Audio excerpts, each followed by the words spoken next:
नमस्कार मित्रों। यदि आप एक स्टूडेंट हैं या फिर अगर आप एक स्टूडेंट नहीं भी हैं तो भी आपके लिए ये वीडियो बहुत ही यूज़फुल रहने वाला है।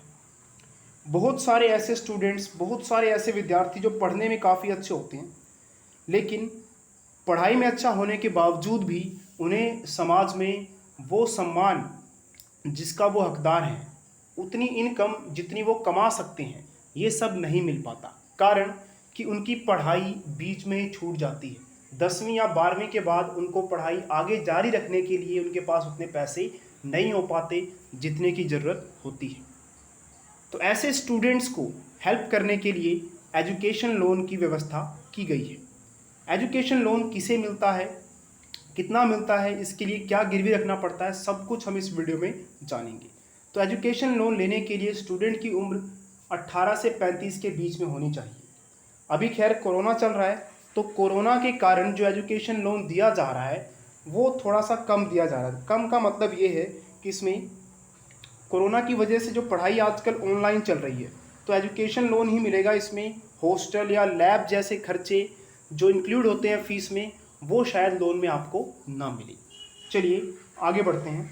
तो लोन किसे मिलेगा? 18 से 35 वर्ष का जो स्टूडेंट है उसे मिलेगा। अब बात ये आती है कि एक स्टूडेंट जिसके पास इनकम का कोई सोर्स नहीं होता, तो वो क्या करेगा? वो अपने किसी पेरेंट को, किसी भी गार्डियन को जो है उसका नाम जो है दर्ज करवा देगा कि मैं इनके दम पे लोन ले रहा हूँ। इसके अलावा बात ये है कि ये लोन चुकाएगा कौन? देखिए, आपकी जो भी स्टडीज़ के लिए आप लोन ले रहे हैं उसके बाद आपकी जॉब लगेगी, तो आपकी मर्ज़ी है, आप जॉब करके इस लोन को चुका सकते हैं। और अगर आपको जॉब नहीं मिली, आप जॉब नहीं कर पाए या जॉब करके आप इस लोन को नहीं चुका पाए, तो जिसका भी नाम आपने दर्ज करवाया है आपके पेरेंट्स वगैरह का, तो उनको ये लोन चुकाना होगा। बात करते हैं इसमें क्या गिरवी रखना पड़ेगा। तो इसमें गिरवी रखने के लिए अगर आप 7 या 8 लाख तक का लोन लेते हैं तो कुछ भी गिरवी रखने की ज़रूरत नहीं पड़ती है, बिना किसी सिक्योरिटी के आपको लोन मिल जाएगा। लेकिन अगर लोन बड़ा है तो आपको सिक्योरिटी रखनी पड़ेगी, और इस सिक्योरिटी के नाम पे आपको क्या क्या गिरवी रखना पड़ सकता है या क्या क्या आप गिरवी रख सकते हैं। फिक्स्ड डिपॉजिट्स अगर आपके पास है वो रख सकते हैं, सोना रख सकते हैं, प्रॉपर्टी के कागज़ वगैरह हैं, तो ये सब जो है आप गिरवी रख कर आसानी से एजुकेशन लोन ले सकते हैं। और अगर आप लोन चुका देते हैं तो आपकी सिक्योरिटी वापस कर दी जाएगी। इसके बाद बात करते हैं कि लोन चुकाने का समय आपको कितना दिया जाएगा। तो ये लोन के ऊपर डिपेंड करता है।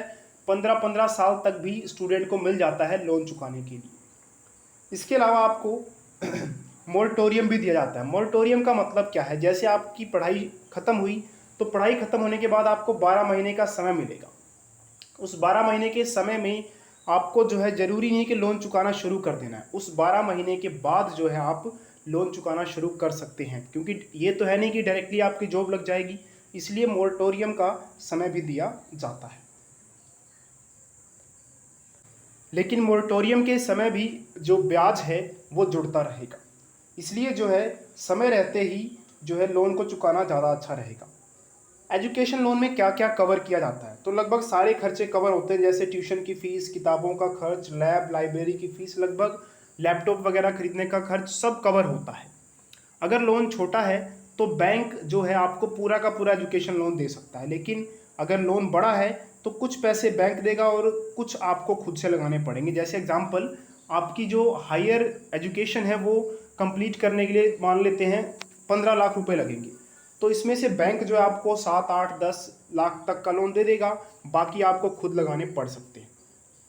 अब बात करते हैं कि जो ब्याज दर है, यानी कि जो इंटरेस्ट रेट है आपको चुकाना है, वो कितना चल रहा है। तो अभी फ़िलहाल, यानी कि अगर मैं बात करूं जून तक की, तो एग्जैक्ट तो आइडिया नहीं है, लेकिन ये कह सकता हूं कि 6.5 और 6.9 के बीच में चल रहा है। ये रेट्स वेरी कर सकते हैं जैसे जैसे आगे कंडीशंस में जो भी चेंज आता है उसके हिसाब से। और लास्ट है, टैक्स में छूट मिलती है कि नहीं मिलती। अगर आपने एजुकेशन लोन लिया है तो आप जब नौकरी करेंगे तो आपको भी टैक्स में छूट मिलेगी, या फिर एजुकेशन लोन को आप नहीं चुका रहे हैं, आपके पेरेंट या कोई गार्डियन वो चुका रहे हैं उस लोन को, तो उनको भी टैक्स में छूट मिलेगी। आई होप इसमें आप इस वीडियो में आपकी सारे डाउट्स क्लियर हो गए होंगे।